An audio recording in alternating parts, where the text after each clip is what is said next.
Canuto II, más conocido como Canuto el Grande, fue un rey de Dinamarca, Inglaterra, Noruega y Suecia de origen danés, que acompañó a su padre, el rey vikingo Sven I Haraldsson, durante su exitosa invasión a Inglaterra en agosto de 1013, y que a la muerte de este, 6 meses después, fue proclamado rey de Inglaterra por las tropas danesas.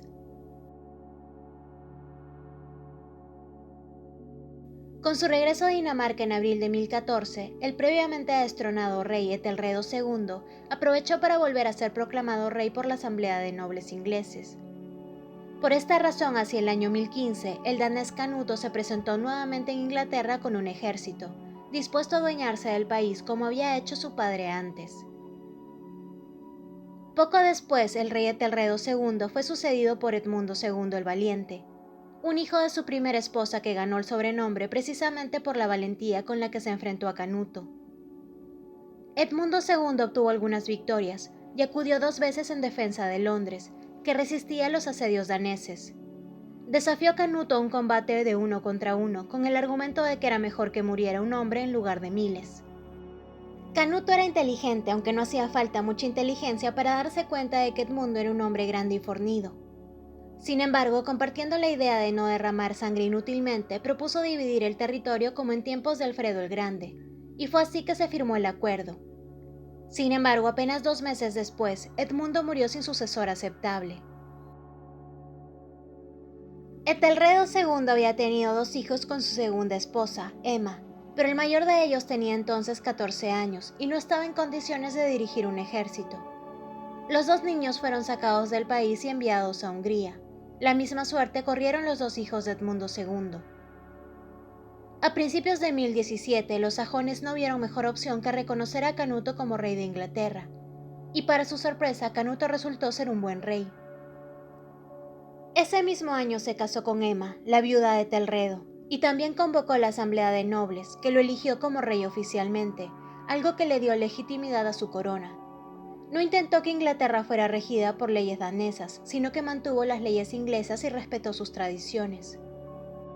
Al año siguiente murió el rey Harald II de Dinamarca, y su hermano Canuto, el rey de Inglaterra, pasó a ser también rey de Dinamarca.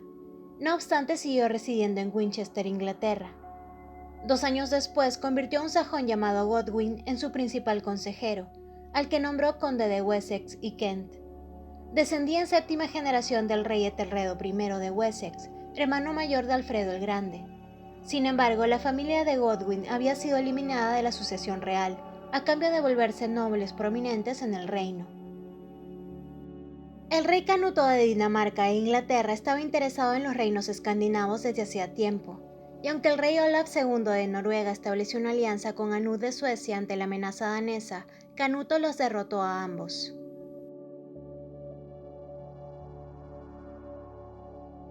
Hacia el año 1028, Canuto aprovechó una revuelta contra el rey de Noruega para ocupar su territorio, formando así un imperio escandinavo sin precedentes.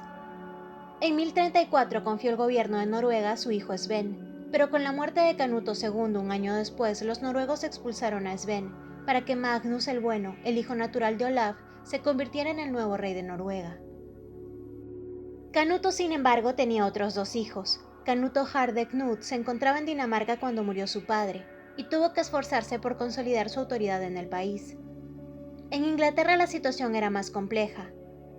Harde-Knut era hijo de Canuto y Emma de Normandía, su viuda, por lo que podía considerarse el heredero legítimo de la corona de Inglaterra, como defendían su madre Emma y Godwin de Wessex. Sin embargo, la nobleza sajona recelaba del poder que estaba acumulando Godwin y propuso como sucesor a Harold I, también conocido como Pie de Liebre, un hijo ilegítimo de Canuto que tuvo ventaja debido a que Canuto Harde-Knut estaba ocupado en Dinamarca. Por otra parte, los 2 hijos de Etelredo II, el rey de Inglaterra derrocado por Canuto II, Alfredo y Eduardo, que fueron evacuados del país durante la invasión danesa pasando su infancia en Hungría, para ese momento ya tenían edad suficiente para pretender la corona de su padre. En el año 1036, Alfredo recibió una carta en Normandía en la que se le invitaba a volver a Inglaterra para derrocar a Harold Pie de Liebre. No está claro quién se la envió o con qué intención, pero Alfredo confió en el mensaje y desembarcó con una pequeña flota, siendo recibido por Godwin de Wessex, el cual dio alojamiento a los invasores en una serie de casas para luego hacerlos asesinar a todos menos a Alfredo, quien fue llevado a Londres para ser ejecutado por orden de Harold. Harold Pie de Liebre logró aplastar a los partidarios de su hermanastro Canuto Hardeknut y se reafirmó en el trono de Inglaterra, haciendo que Emma tuviera que exiliarse. Sin embargo, en 1040 murió y su hermanastro, ya firmemente asentado en Dinamarca, no tuvo dificultad para hacerse también con la corona de Inglaterra.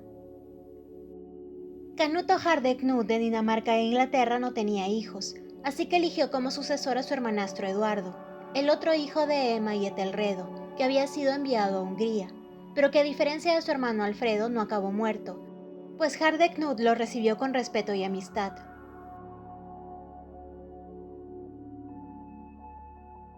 Por ese tiempo se convertía en conde de Northumbria un noble llamado Sigward, un puesto que consiguió matando al tío de su esposa, que ocupaba el cargo hasta entonces. Sigward fue quien acogió a Malcolm, el hijo del rey Duncan I de Escocia, que había sido asesinado por Macbeth convencido por su esposa Groch, más conocida en la literatura como Lady Macbeth. En el año 1042 murió el rey Hardeknut de Dinamarca e Inglaterra. Dinamarca fue a caer en manos del rey de Noruega Magnus I el Bueno, mientras que en Inglaterra fue elegido rey de acuerdo con la voluntad de Canuto Eduardo III el Confesor, llamado así por lo escrupuloso que era en el cumplimiento del deber de la confesión y otros ritos piadosos. Godwin de Wessex aseguró de que Eduardo recibiera la corona, pero fue él quien gobernó realmente el país. Había sido responsable de la muerte del hermano de Eduardo, pero juró su inocencia y su declaración fue corroborada por otros nobles. Tanto si Eduardo lo creyó como si no, lo cierto es que Godwin era demasiado poderoso como para que el rey pudiera enfrentarse a él. 3 años después, Godwin de Wessex hizo que el rey de Inglaterra se casara con su hija Edith. Probablemente su intención era tener un nieto de sangre real, pero Eduardo había hecho voto de castidad y no hubo nada que Godwin pudiera hacer para que lo olvidara. El rey Eduardo III el Confesor no era muy popular entre la nobleza sajona. Eduardo tenía motivos para estar resentido contra Godwin de Wessex, que había participado en la ejecución de su hermano Alfredo, pero el que tenía que aceptar en la corte porque era de hecho el hombre más poderoso de Inglaterra.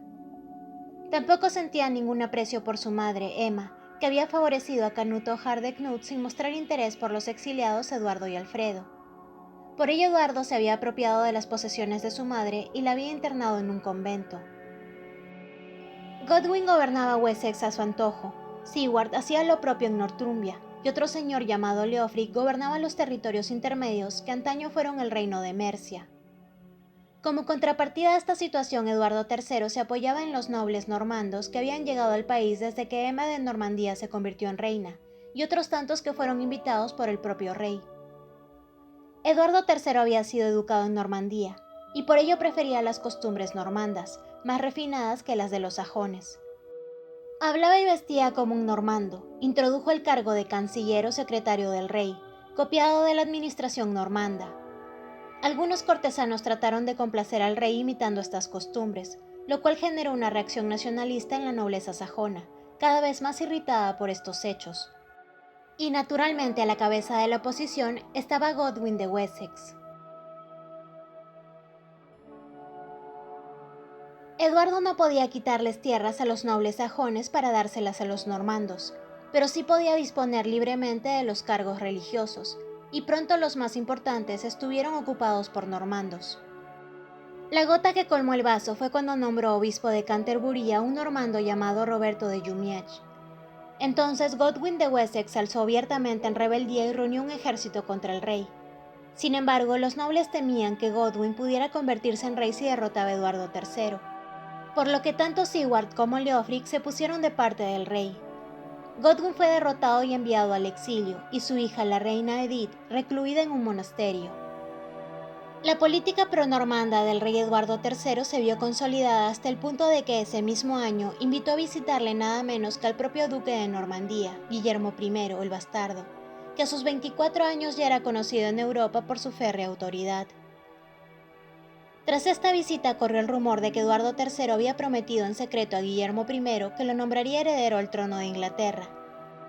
No está claro si realmente Eduardo hizo dicha promesa o si fue un invento de Godwin, pero lo cierto es que alertó a más de uno, y por ello en 1052 Godwin regresó a Inglaterra y recuperó todo su antiguo poder sin que Eduardo pudiera hacer nada para impedirlo. Godwin hizo que el rey depusiera al arzobispo de Canterbury, y en su lugar nombrara a Stingad, un sajón partidario de Godwin que había sido capellán de Canuto y consejero de Emma. Sin embargo, esta medida tuvo una consecuencia que Godwin no podía haber previsto. Hasta entonces, los reyes e incluso nobles poderosos de rango inferior nombraban obispos a su antojo en sus territorios, lo que provocó que el Papa León IX considerara reclamar su derecho exclusivo a nombrar y deponer obispos. Hasta ese momento el Papa no había propuesto a ningún candidato a ningún obispado, pero no podía aceptar la deposición del arzobispo de Canterbury pues no se le había consultado, y por ello Stingad no fue reconocido por Roma. Con León IX llegó a su fin la llamada Noche del Papado. Durante siglo y medio la principal virtud para ser elegido papa había sido la de ser un buen títere.